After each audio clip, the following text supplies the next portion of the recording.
Happy Monday. It's the 11th day of October 2021. I am Dan Kuntz. We're back at it here for Wake Up Wenatchee Valley. Good stuff for you today. Thanks for starting your day with us. It's chilly. It is 37 degrees outside of our studios right now.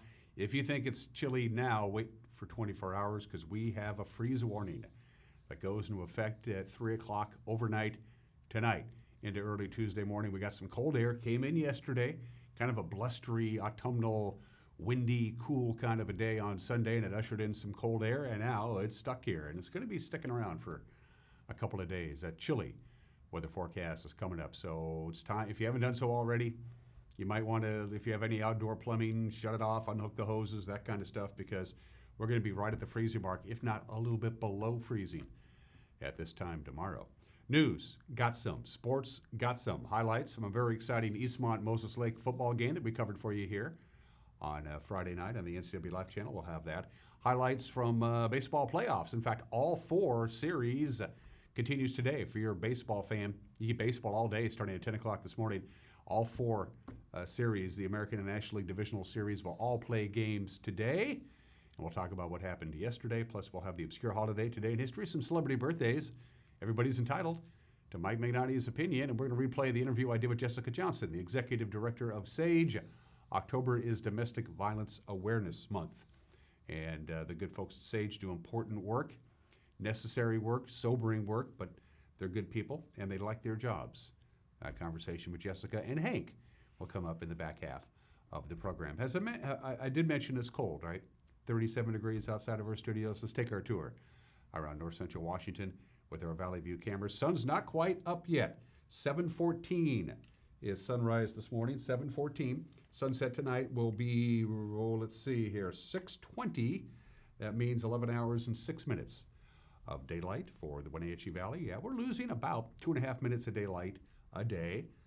That's what happens. Yesterday's high, by the way, only 59. Normally we're at 64. It was a chilly Sunday. Saturday was at 64, our normal high, but it was a little chilly on Sunday, and it's not going to get particularly warm today. Beautiful view from the cross camera as the sun begins to slowly rise up over the East Wenatchee bench. Camera number 2. That's the number 1 Canyon camera. I'm pretty sure we're starting to use that. Oh, no, it's the monitor camera. It is the monitor camera.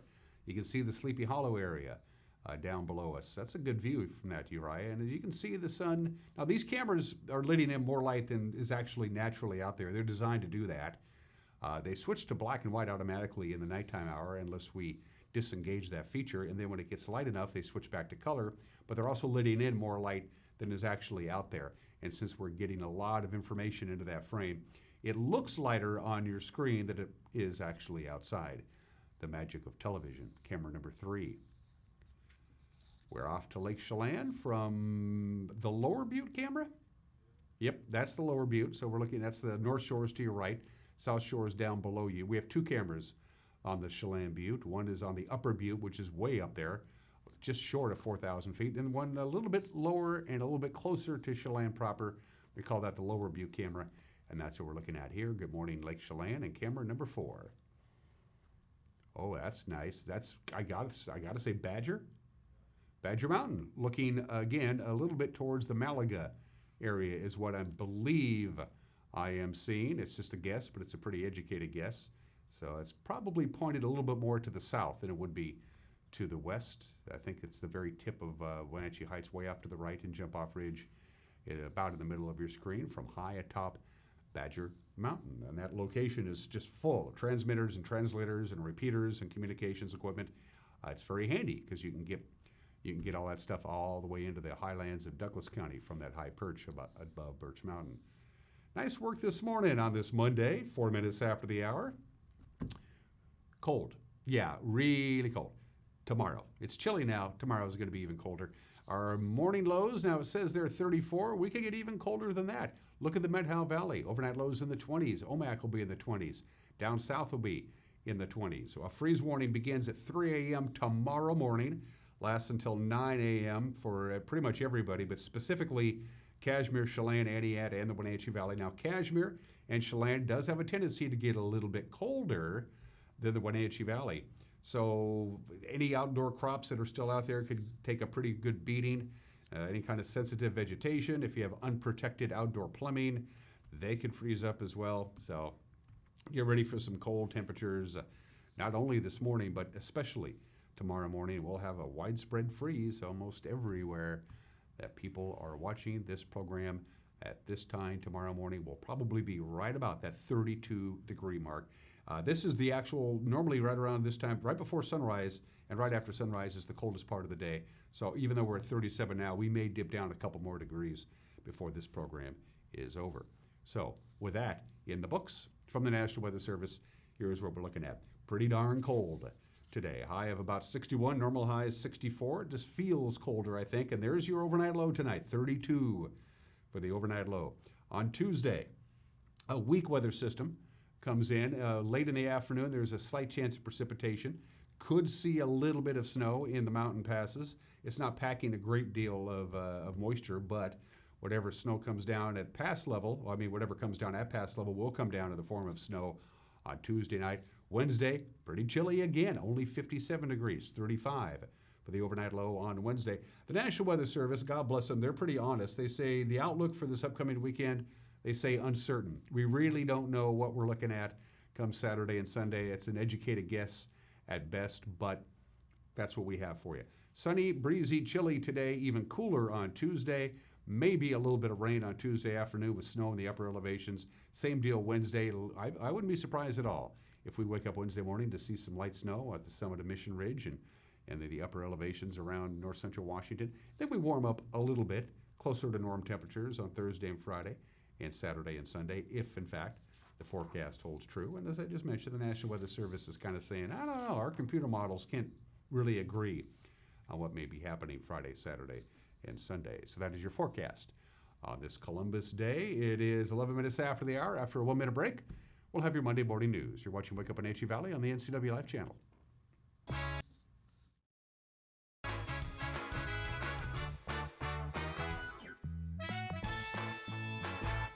Kids are resilient. I just love their energy. They bounce back so quickly. I love the stories they tell. I love just their charisma, their character. I love to see that subtle smile that you pull out of a kid, when you start talking with them about something they really like. I just love what I do, and I can't imagine I would be as happy doing anything else. Hi, I'm Dr. Michelle Sandberg, and I'm seeking re-election for the Wenatchee School Board. From my time on the board, I know how to be fiscally responsible when navigating a complex school district budget. Our students need updated facilities and access to the critical resources needed to maximize their learning potential. If you care about our students' future, please vote for me, Michelle Sandberg, for Wenatchee School Board.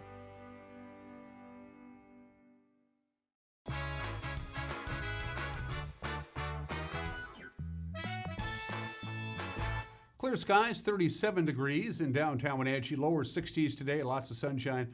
We're going to get down to the freezing mark, maybe even a little below freezing here in the Wenatchee Valley overnight tonight into Tuesday, and pretty chilly weather for the most part was the story this week from Mother Nature. We'll begin with this story. The city of Leavenworth has hired a Seattle production company to organize an October festival in 2022 that will be in direct competition with a Wenatchee event planned by the former organizers of the Leavenworth Oktoberfest. The city of Leavenworth said on Thursday the contract for the yet unnamed festival has been awarded to SE Productions. The city last year did not renew its contract with Project Bayern, which has organized the Leavenworth Oktoberfest since its inception back in 1996. Leavenworth Mayor Carl Floria said the city's new October Festival will still feature beer gardens, but attractions will be spread throughout the city and will include weekday events. Project Bayern recently announced it'll be holding its Oktoberfest at the Town Toyota Center in Wenatchee next year. Hospitalizations for COVID-19 remain high in the Wenatchee Valley, but the overall rate of new infections is declining. Here's the latest thermographic from the Chelan Douglas Health District. About 688 new cases have been detected in the two counties over the last 2 weeks. That's down from the peak in late August when cases crested at a rate of more than 1,000 per 100,000 members of the population. At Central Washington Hospital, 37 people hospitalized for COVID as of Friday. 22 from Chelan or Douglas counties. Hospitalizations and deaths do tend to lag behind new cases. Health officials are still encouraging people to mask up, social distance, and get vaccinations as the tool to fight the pandemic. A Rock Island man who escaped from the Okanagan County Jail back in January has been sentenced for the original charges that put him in jail. A Douglas County judge ordered 53-year-old Christian Edward White on Tuesday to spend 5 years in prison for hit and run, fleeing police, and violating a protective order. White was arrested on those charges last December, and then on January 5th of this year, he and fellow inmate Christopher Whitman escaped in the Okanagan jail by slithering through an air vent and then climbing onto the roof. Both were on the run for about a week before they were recaptured. Whitman pled guilty to his escape in April. He was sentenced to 43 months. White still must stand trial for his escape charge. A father and son who were arrested in 2019 on charges of peddling cocaine and prescription drugs from an apartment here in Wenatchee have both been sentenced to inpatient drug treatment.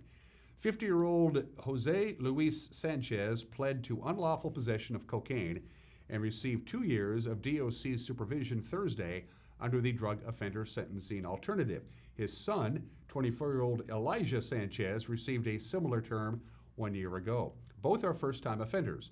The Columbia River Drug Task Force arrested the pair after a series of undercover drug purchases, and a Chelan County judge ruled those two men were suffering from substance abuse issues when they committed their crime.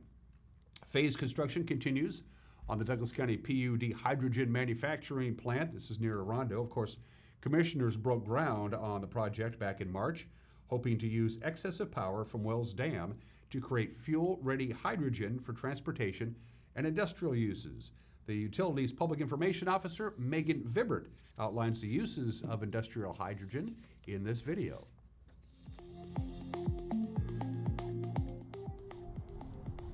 Douglas PUD's new hydrogen production facility grounds are beginning to take shape, and the district is excited about the opportunities that renewable or green hydrogen will offer. Green hydrogen will play an important role in achieving a carbon-free future. The United States produces over 9 million tons of hydrogen per year. However, most methods of production emit pollutants. This hydrogen is not considered green. Hydrogen produced by using a renewable source of electricity, like wind, solar, or hydropower, is considered green hydrogen. Green hydrogen is an important and necessary component of a carbon-free transportation system. When hydrogen is used to power vehicles, the only exhaust is water vapor. Hydrogen can be used in a combustion engine, but today's automakers are primarily designing electric vehicles using hydrogen fuel cells. The fuel cell mixes hydrogen with oxygen to produce electricity. The fuel cell acts like a battery to power electric motors. Fuel cells already power cars, delivery trucks, buses, trains, and forklifts. Soon, aircraft and ships will also have the option of hydrogen power. Hydrogen vehicles offer a long driving range between fill-ups, and refueling can be done at fueling stations taking about the same amount of time as a normal fill-up of gasoline or diesel. This is particularly important for long-distance transportation, which needs to travel through rural or wilderness areas with little electrical power infrastructure, or a need to refuel or recharge quickly. Hydrogen has other industrial and product uses. Douglas PUD believes as the demand for green energy grows, so too will the demand for green energy resources, and we are excited to add this clean fuel of the future to our resource mix. And finally this morning, keep a lookout for low-flying helicopters. They're going to be delivering power poles in the Tumwater Canyon. This is going to happen on Wednesday. The Chelan County PUD is replacing 4 of the 52-year-old poles along the old pipeline bed trail.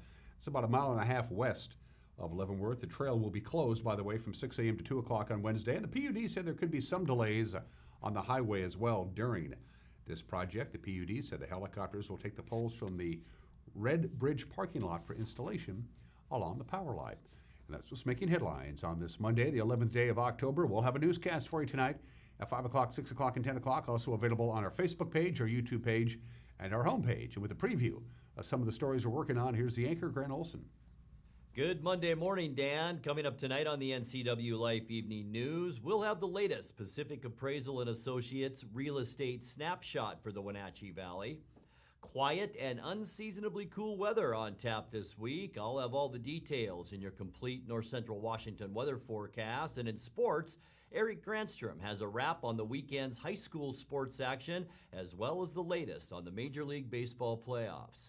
That and all the day's news stories coming up tonight at 5, 6, and 10 on the NCW Life Evening News. We hope you'll join us then. Dan? Thanks, Grant. Don't forget, we'd love to hear from you if you got a news tip.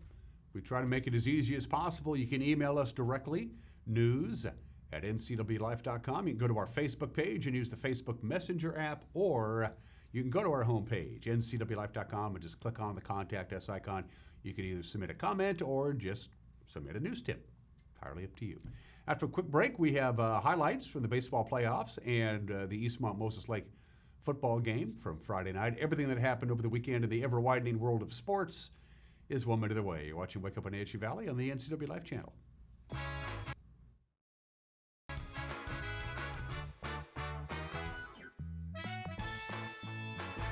Hi, I'm Jim Heinlein, independent agent at Springwater Insurance Group.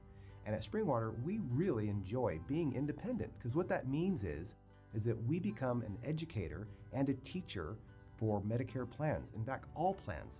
So if you have questions about perhaps changing your coverage, going to a new plan, at Springwater Insurance Group, we can teach you all your choices. And we give you the option, would you like to give us a call, maybe have a Zoom meeting? Whatever way works best for you, give us a call at Springwater Insurance Group. Campfire North Central Washington, serving youth ages 3 to 18. Register today in one of Campfire's programs. Club members meet regularly with volunteer leaders to learn responsibility, sharing, cooperation, and citizenship. When a child is involved in Campfire, they will be actively learning and engaged in activities, encouraged to learn new skills, feel a part of the group, learn to work in a team setting, participate in planning, goal setting, and making lasting memories.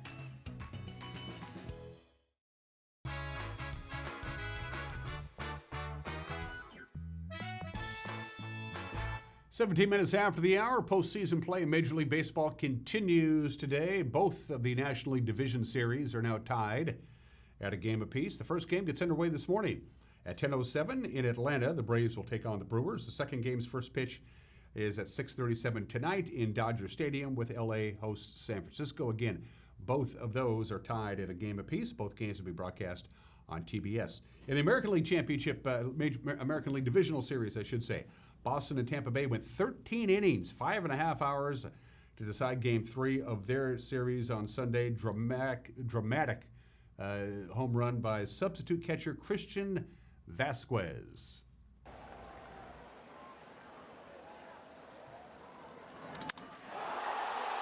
Do I hear number 8? Red Sox win it! Christian Vasquez doing his Carlton Fisk!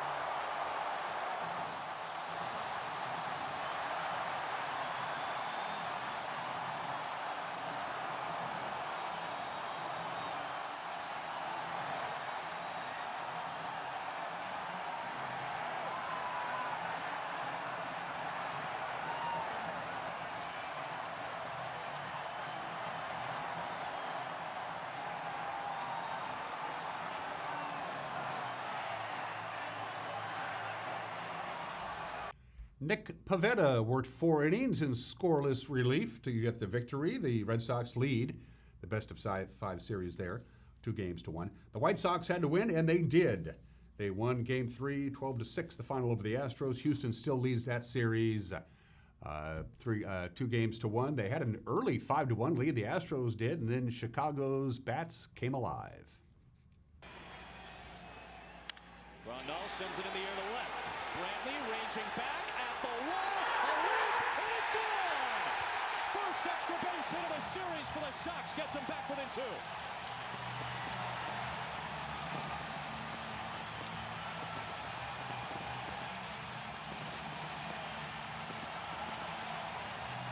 His postseason home run number 6 for Yasmani Grandal. Small slider, curveball mostly.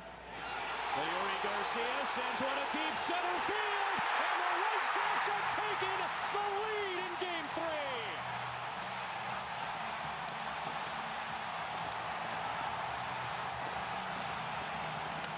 was a blast. Dead center.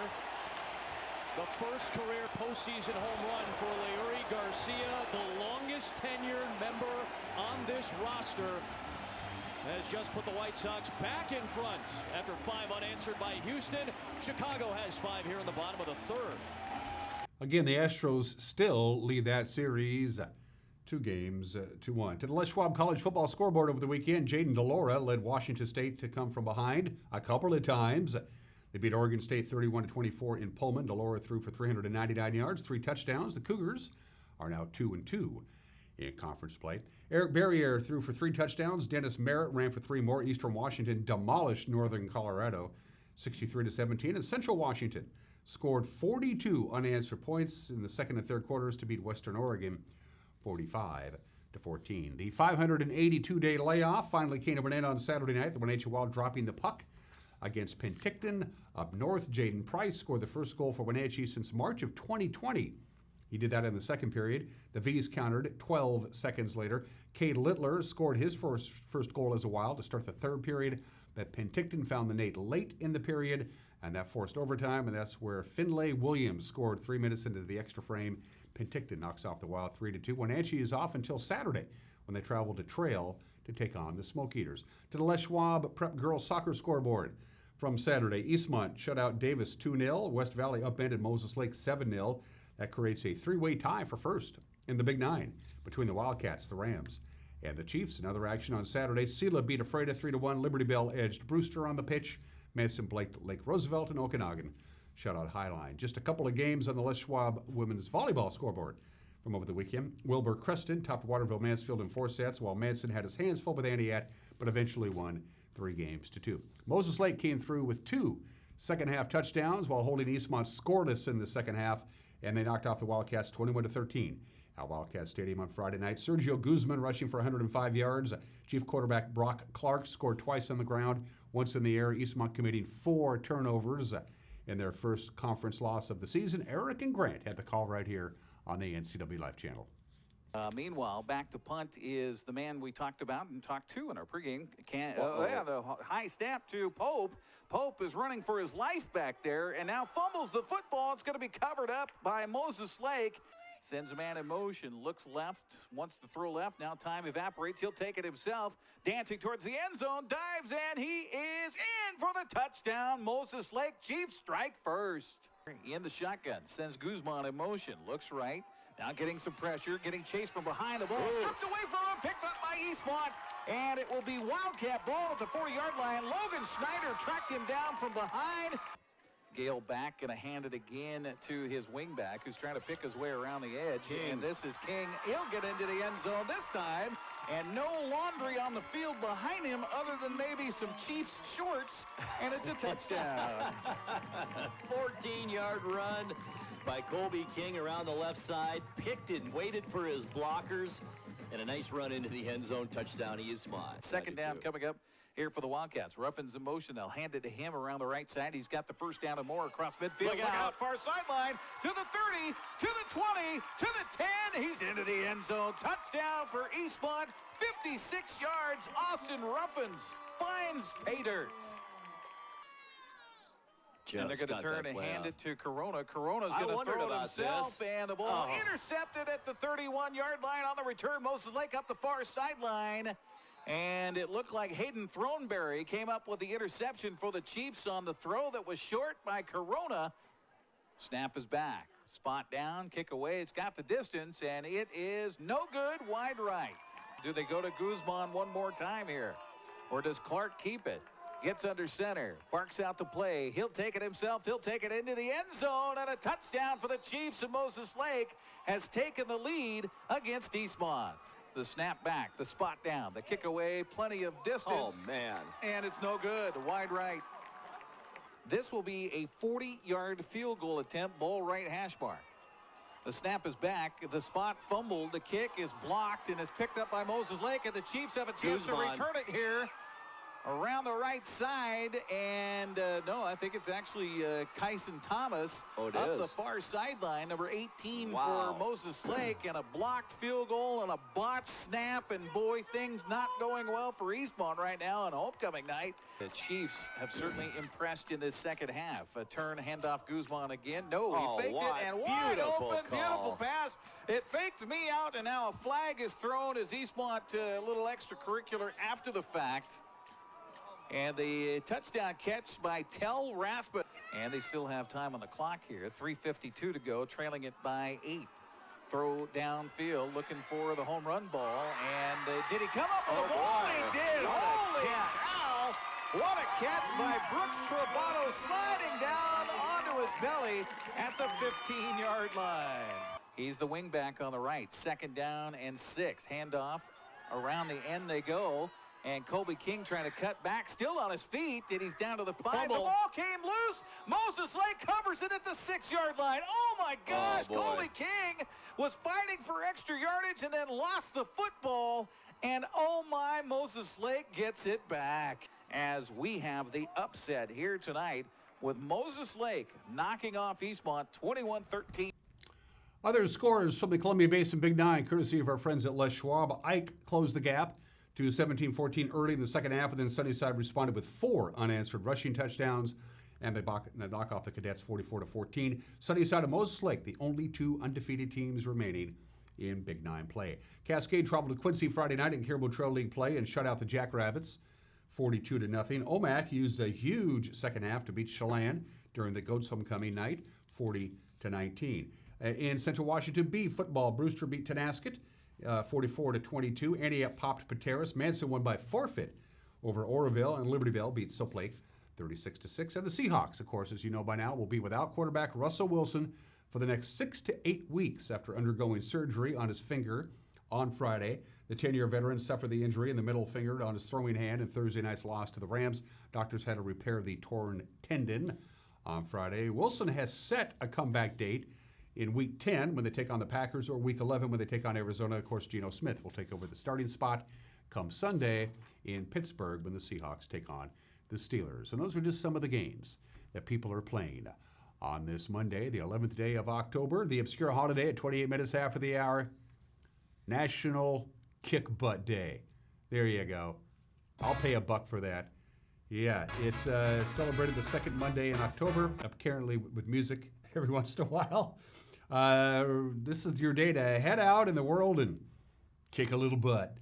All right. No more excuses. Excuses are no longer tolerated or allowed. Just go out and get it. You want to outline your goals. You just don't want to celebrate National Kick Butt Day by just going out and kicking butt. You got to have some sort of rationalization and some sort of goals there. And make sure the goals are something that actually interests you. And maybe, here's a little tip, make sure it's an attainable goal. There's nothing wrong with, dreaming obscure dreams about great goals, but, make it somewhat coherent. And be sure to reward yourself if you achieve a milestone on National Kick Butt Day. Rake the leaves, do something that or you can just pay Calvin $1 and get a swift kick in the butt too if you want. Happy National Kick Butt Day today. Let's do Today in History. Former President Theodore Roosevelt, he was no longer president, he was former president on this date in 1910. 111 years ago, he became the very first president to fly in an airplane. He flew for 4 minutes with Arch Hoxley as the pilot, Theodore Roosevelt sitting next to him. The plane was built by the Wright brothers. This was 111 years ago, back in 1910. Theodore Roosevelt wanted to be the first president to fly in an airplane. Even though he was no longer the president, he was able to accomplish that feat. And by the way, that 4-minute flight by former President Theodore Roosevelt cost the taxpayers $242,000, which in 1910 was a lot of money. Made the news, too. Happy 46th birthday, Saturday Night Live. It debuted, the very first episode, with host George Carlin on October 11th, 1975. Saturday Night Live made his television debut. Saturday Night Live exists because Johnny Carson didn't want to give away his reruns anymore. When Johnny Carson re-upped his contract with NBC in 1975, before that, all the NBC affiliates were given reruns to air of The Tonight Show on Saturday nights at 11:30. Johnny said, no more of that. So all of a sudden, the NBC affiliates said, hey, we want network programming at 11:30 on Saturday night. You've been giving it to us for a decade. Now what are you going to do? So they created Saturday Night Live. And as a thank you to Johnny Carson, the rumor was for years and years until Johnny died that every year they would invite Johnny Carson to host the season premiere of Saturday Night Live. He never actually did. The show was originally called NBC's Saturday Night Live because it was already a show called Saturday Night Live hosted by Howard Cosell on ABC. When that show got canceled, they renamed it Saturday Night Live. In the first season of the show, the cast members were paid $750 a week. They got a big raise to $2,000 a week after that, and eventually by season 4, the cast members were paid $4,000 a week. And who holds the record for saying the iconic Live from New York, it's Saturday night that opens every broadcast? The person who said it more than anybody else? Darrell Hammond. Remember, he was on the show for 14 years. He got to say Live from New York, it's Saturday night 70 times in his career. Saturday Night Live, a game changer, debuted on this date 46 years ago today. And 20 years ago today, unable to anticipate the impact of digital cameras, Polaroid filed for bankruptcy. They were just hoping that this whole digital camera pixel thing was going to go away and people would still go out and buy those things. They didn't. Polaroid filed for federal bankruptcy protection on this date 20 years ago today. But before they did, the 45 top executives at Polaroid all got bonuses. The stockholders and the employees got nothing, squat, nothing. And then the company that reorganized Polaroid, the Petters Group Worldwide, itself filed for bankruptcy 7 years later. Didn't stay ahead of the curve. Birthdays at the bottom of the hour, it's all ladies. The greatest and most influential first lady in this country's history, Eleanor Roosevelt. Born in the state in 1884, the 39th First Lady of the United States. Of course, held the office longer than anybody ever with her husband, Franklin Delano Roosevelt, serving as president for over 12 years, the great humanitarian and politician. For many, many years, she was considered the most admired woman in this country, Eleanor Roosevelt, born in the state in 1884. Patty Murray is 71 years old today, the senior senator from this state. She's serving her 5th term in the Senate. She is the 3rd most senior Democrat in the United States Senate. Patty Murray is 71 years old today. Rachel Barton Pine, who at the age of 10 debuted with the Chicago Symphony at age 10. She's a violinist and she's incredibly good. That's hard to believe. 10 years old and she's playing violin with the Chicago Symphony. Now she's 47 years old today. And happy birthday to Michelle Wee West, 32 years old today, the youngest player ever to qualify for a USGA amateur event. She was 10, just like Rachel Barton Pine. They've both done well for themselves. 33 minutes after the hour, when we come back, an opinion from Mike Mad Dog McDonough. We're going to replay the interview I did with Jessica Johnson from SAGE. October is National Domestic Violence Awareness Month. Jessica and Sage and Hank will join us when we come back. You're watching Wake Up in Wenatchee Valley on the NCW Life Channel.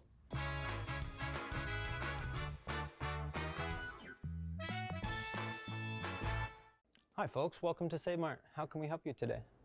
We're looking for a recliner. Okay, right this way.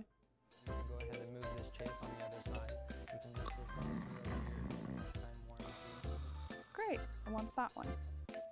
I like that one. That's a great choice. And I want this one as well. Okay. And I definitely want this one. Ooh. You'll find it at Save Mart. Full service at a low, low price. The Clearwater Saloon and Casino is the perfect place to meet in East Wenatchee. The Old West theme takes you back in time with casino gambling and poker tables. And now you can play the best games on or off the tables. Stop by and check out the new game room. All your favorite games and extended late night hours makes the Clearwater your best bet for a great time. And if time slips away having so much fun, stay the night next door at the Cedars Inn. It's all here nightly at the Clearwater Saloon and Casino in East Wenatchee.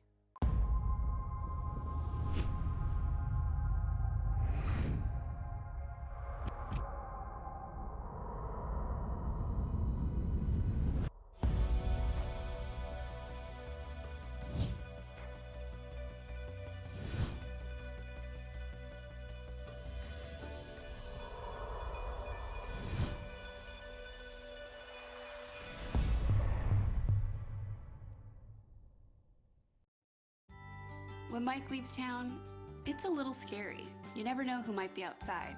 But we feel safer inside knowing our home is being monitored by a local company. I can check our alarm from just about anywhere. So when we get home, I know it's safe.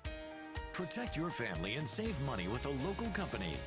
Switch your current security monitoring to Guardian Services from LocalTel. Call Guardian Security from LocalTel now or visit localtel.net to learn more. When your heating or cooling system is giving you trouble, call the diagnostic doctor from Dick's Heating and Air Conditioning.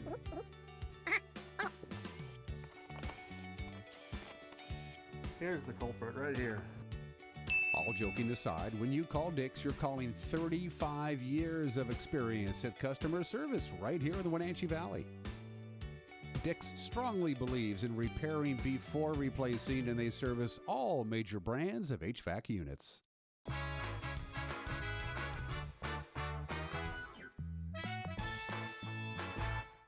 Hey, this is Mike Mad Dog McNaughty, and everybody is entitled to my opinion. Now, recently I ordered some food over the internet. Now, this was something I was going to pick up and bring home, prepare, and cook myself. Well, when I went to complete the purchase online, the checkout process automatically added a tip. And there were suggestions that I could tip more or less, but I choose to tip nothing. Now, I tip very well in restaurants. I usually do. 20% or more. It's true. But this is where the server comes to my table, takes my order, serves me, clears the table, pours my wine, etc. But I don't feel like tipping should be obligatory or expected for people who basically provide a retail item that I come to pick up myself. This tipping thing, it seems to just be getting out of hand. It seems to be that it's going to be a time when I go to the hardware store, pick up my nails and a paintbrush, and there'll be a tip jar at the cash register. I don't know. This is Mike Mad Dog McNaughty, and that's my opinion.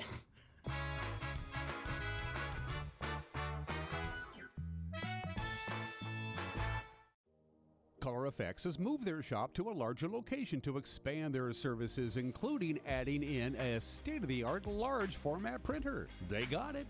You need banners? They got them. You need vinyl decals for your cars, trucks, vans, or trailers in just about any size? Yeah, they got it. Color Effects has also been providing fun swag and clothing for local churches and high schools around our valley for decades. Support your local print shop. Call Color FX in Cashmere today.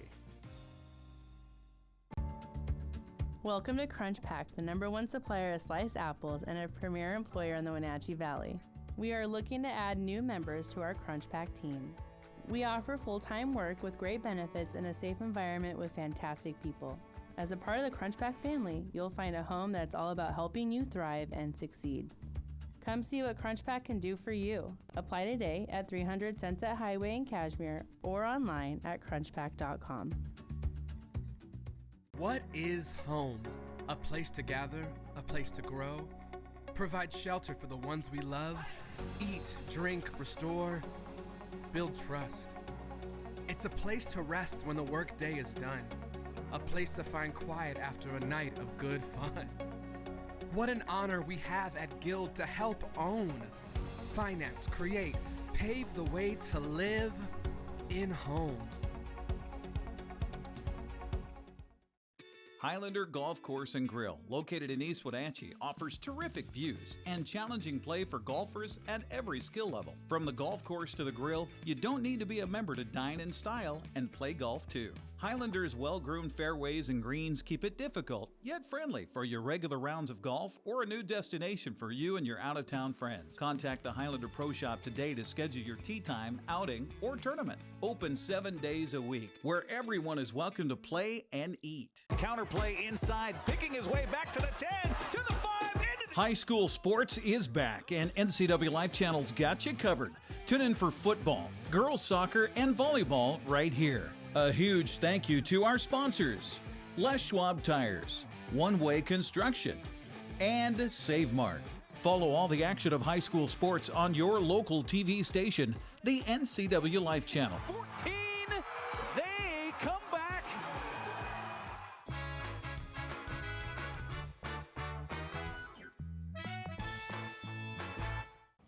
Wake Up Wenatchee Valley is back. I am Dan Kuntz. The person to my immediate left needs no introduction. It's been way too long since we've had her on this program, and that's my bad, Jessica. You've reached out to me. I get busy. I'll get back to her. I get back to you. I get back to you. Jessica Johnson is the executive director of SAGE. October is Domestic Violence Month. And before we get into all the important work that SAGE does, the first thing we always have to ask Jessica when she comes by is, how's Hank doing? Well, as you can see, he's looking pretty good. He's doing well. We have seen an influx of child interviews, and so he's been busy. So he's been in the forensic interview room a lot. He's been doing defense interviews and accompanying people to trial when things come to the time when it's time for them to go to trial. And, you know, doing other things such as just going out and visiting, like we went to the sheriff's office and visited the Douglas County Sheriff's Office. We've been a couple other places. So if you need a Hank visit, you can call us and we'll try to make sure that that happens for people. But, you know, really, he's doing his job well right now, I think you can see. And it seems to me that if he's busy, that means you're busy, and that's not good. Yes, yes, we are busy down at SAGE. So I always ask you this question. I said, you know, it's how's business? And I always hope Jessica says business is really bad, but you've never said that ever. You always say we're busy, which means right. The cycle continues. Right, the cycle continues, and not only for domestic violence, but also sexual assault. Child Advocacy Center and our Victims of Crime program too are busy. So we try to help the people that come in who usually come to see us on their worst day. And unfortunately, there's been way too many of those lately. We talked about this with Jessica during the height of the COVID. You saw a dramatic uptick in reports of domestic and sexual violence because people were locked in together, so to speak. They were in quarantine together, close quarters, drugs and alcohol. It's just a really bad mix if you're in an unhealthy relationship. Right. And while drugs and alcohol don't cause intimate partner violence, it does can exacerbate it. So it's one of those things that if you have, it was like the perfect storm. You know, you can't go anywhere, do anything, and people who were trapped with their abusers didn't really have any place that they could go and get help. And so we saw a big number, a big telephone call rise for people who are reaching out, or via different avenues like on Facebook or maybe on Instagram or things like that, where they're trying to get a hold of us. And you know, if you're talking on your cell phone, you know, people can ask you who is that. But if you're like texting, they don't actually know unless they take your phone away who that might be that you're talking to. If you go to the SAGE website, the very first thing that pops up, it's a window that pops up, is the number right there. This is the number to call if you're in a crisis right now. How did the people who handle your crisis hotline, which is always manned 24/7, they've been there and done that in most respects.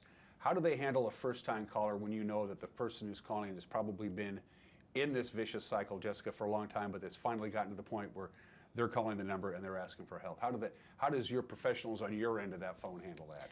Well, first of all, they don't ask any questions other than, how can I help you? And then we let the person who's calling in kind of dictate how we're going to do things. Sometimes they just want somebody to listen. Sometimes they're ready right away.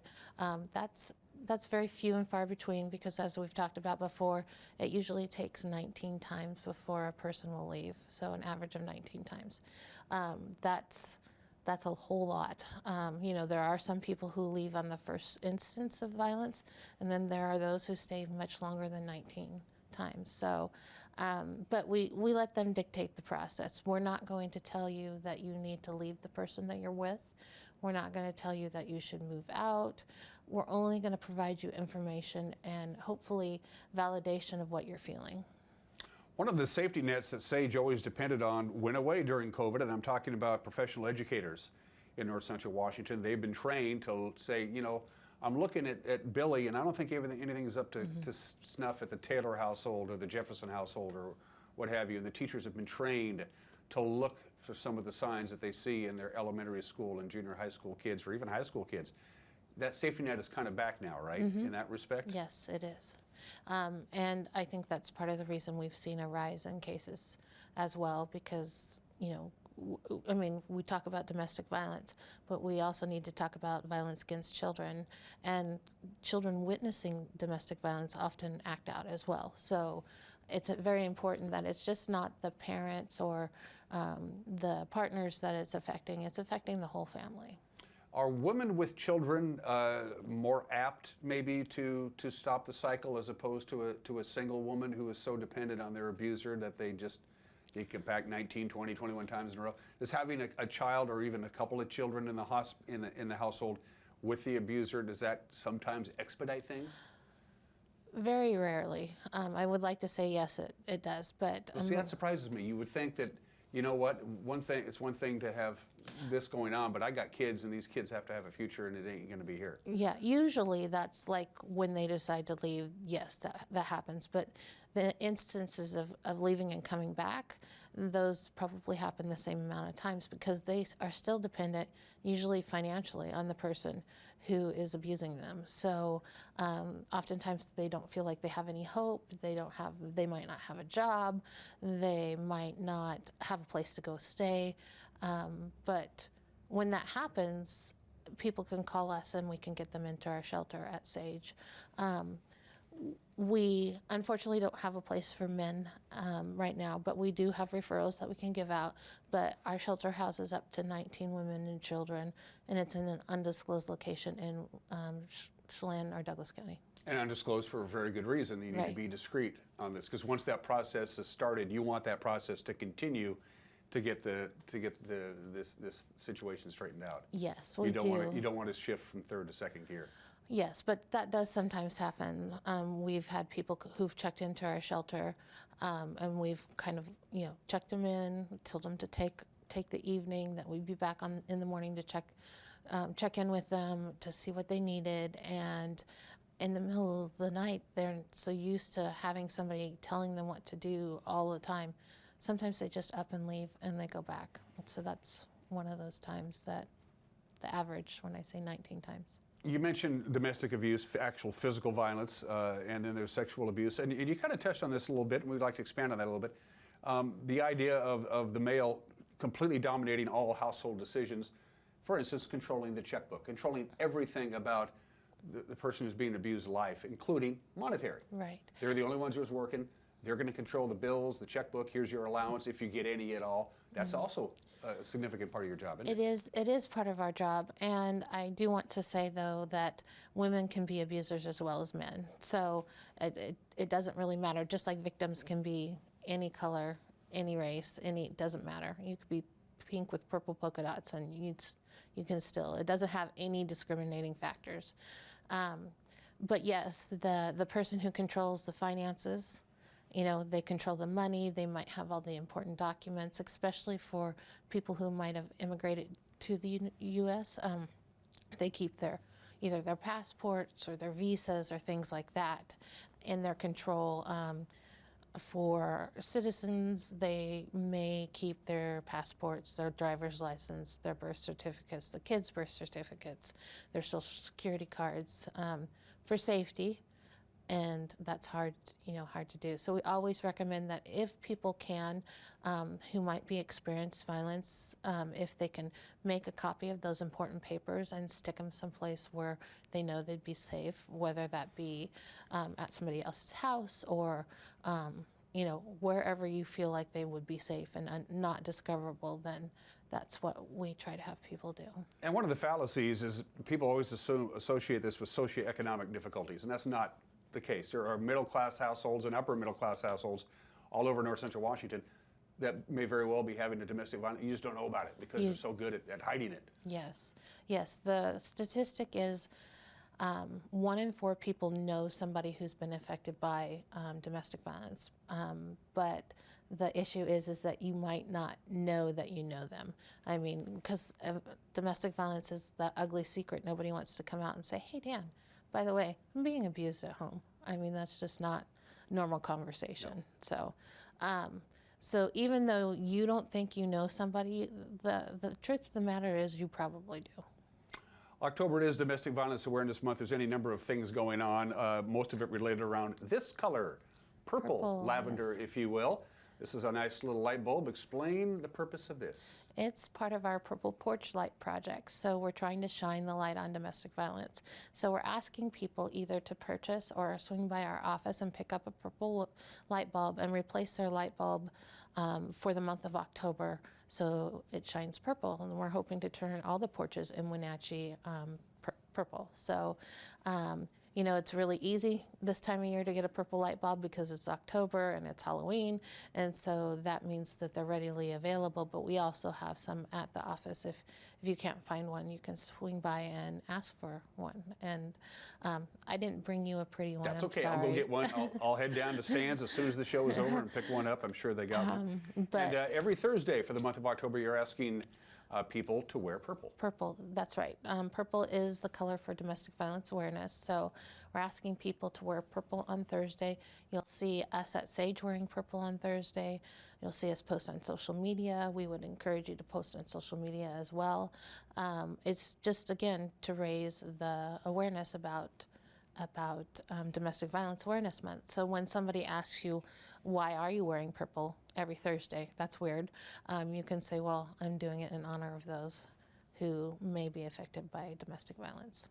And we know that domestic violence is not the only month of recognition in October, but purple and pink go well together. So, you know, breast cancer awareness and everything else. I mean, you know, but on Thursdays, if you could wear purple, that would be great. What else is on your mind while I have you here? Because again, I feel bad because I need to have you on more often, and I feel terrible about that. But I have you here. I want to take advantage of the situation. What else is on Jessica's mind right now? Sure. Well, there's a lot, and you don't want to know all of it, I swear. But on October 31st, we're going to have our Monster Bash parking lot party. We won't be doing the bouncy house this year just because of COVID reasons, and we are asking adults and children who can to wear masks. We are going to be doing our Monster Bash, and so what that is it's a trunk or treat where we have people either drive or walk. We haven't decided yet. Probably walk through the parking lot where we invite people to come in, do a trunk or treat as far as decorating their trunks and handing out candy to little ones who come in. And that's from 11 to 2 on the 31st. We're kind of piggybacking off of the candy cruise that's happening downtown. So if you have a moment and you want to stop by, ours is a lot smaller, I'm sure. So if you don't want somebody, if you've got a little one that you don't want to have overwhelmed, that might be something that you can do. Also, Hank will be there. I don't know what his costume will be yet, but he'll be there. But we all dress up in costumes, and it's a good time. So we are looking forward to it. The folks at Sage, as I mentioned this before, I would love to have Jessica out of a job, but unfortunately that's not the case. Let's close out on a positive note. What's a good day for Sage? Not just you, Jessica, but the crew of professionals at Sage. When you close up shop at the end of the day and you go home with Hank and your employees scatter to the winds and get ready to come back to work the next day and help out those who need help? What's a good day for you guys at Sage? What's a victory? A good day is when we know that we've helped people. So, which is pretty much every day. But, you know we have those very hard situations. We know when we get a mom and her kids into our shelter, or we might have been able to make sure somebody has been safe to help get them out of town, or just in general knowing that we've helped people. That sounds Pollyanna-ish, but it really isn't, because that's what we do, was that we're here to help people.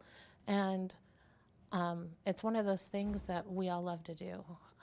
So that's always a good day. It's a good day when we see people make progress. We might see people come in for a year before they decide that they want to leave. And that's okay. You can just come in and talk to an advocate. We might see a little kid whose trial is done and the verdict came back and it was guilty. That's a good day for us. It's a lot of good days that we often comment and talk about, because you've got to take the good and run with it and celebrate the win. Another good day is when we get to have our fun event, Enchanted Evening too. So we'll talk about that's in spring. That's in March. Yep. So we'll talk about that later. But yes, just having fun, being able to go out and educate people A good day is actually when you get to go out and interact with people and you don't have to be closed up in an office too, because we're tired of COVID just like everybody else. And you have the perfect introduction in Hank. Yes. He just walks in, is wagging his tail and all that stuff. Yes, just like he did this morning, came in, went straight to somebody. So, he's always looking for pets and things like that. Again, purple light bulb, put it on your front porch. Wear purple on Thursdays for Domestic Violence Awareness Month. And one more quick little note. When you're out and about and you see Jessica and you see Hank, if Hank has his vest on, that means he's working. So always, it's just a good idea to ask Jessica for permission if it's okay if you give Hank some loves. It's always okay with Hank, but it's just the proper thing to do. Right, and most of the time the answer will be yes, but if we're in a courthouse building or someplace like that, probably the answer is no if he's actually doing work. So, but yeah. It's human nature. You see a big happy dog, you want to pet him. Right, and he is a happy dog, so he's kind of spoiled. I don't know if you've noticed that or not. Gee, I kind of noticed that. This is the first time Hank's been here in a couple of years. We haven't gotten him a treat, but we're not sure how old they are. Jessica, it's always good to see you. It's nice to see you too. October, Domestic Violence Awareness Month, and don't forget, there's always help. There's always help. There's always help. Always. Yes. Call them. This is for you. Thank you. I'll buy my own. Okay, thank you. You're watching Wake Up Wenatchee Valley. We'll be right back.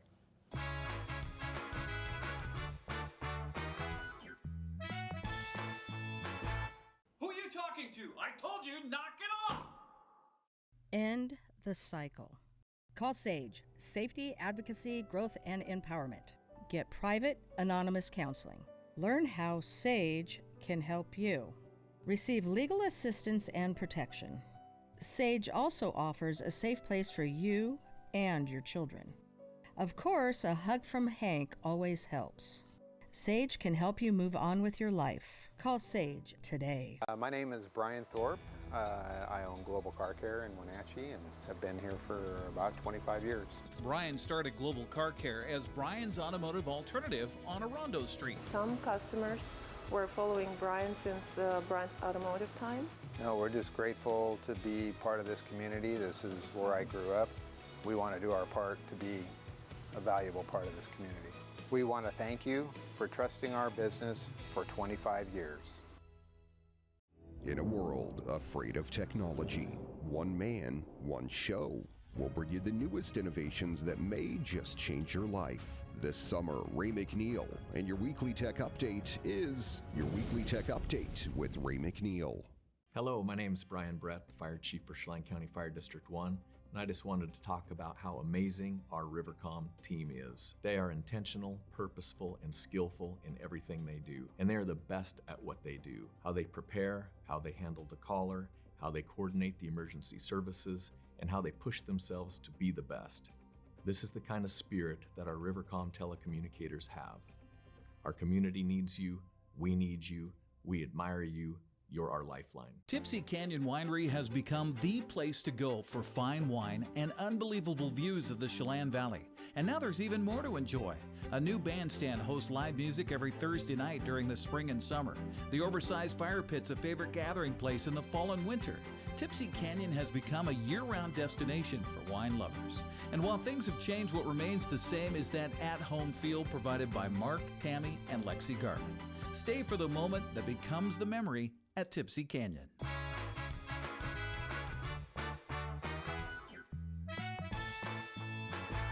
Holding steady here at 36 degrees in downtown Wenatchee. And if you think it's chilly, and it is chilly, wait until this time tomorrow. We have a freeze warning that begins at 3 a.m. early Tuesday morning, goes through 9 a.m. on Tuesday morning. Looks like everybody at this point in our viewing area is going to get down to at least the freezing mark, if not colder in many locations. Let's take a look at your forecast from the National Weather Service. So yeah, if you still have crops outside, that'll do a real number on them. If any kind of sensitive vegetation, unprotected outdoor plumbing, get ready. It could be a problem at this time tomorrow with that overnight low of 32. High today of only 61. Lots of sunshine. We had all that cold air that came in on Sunday afternoon. We only got up to 59. We'll be right around there, maybe a little bit warmer.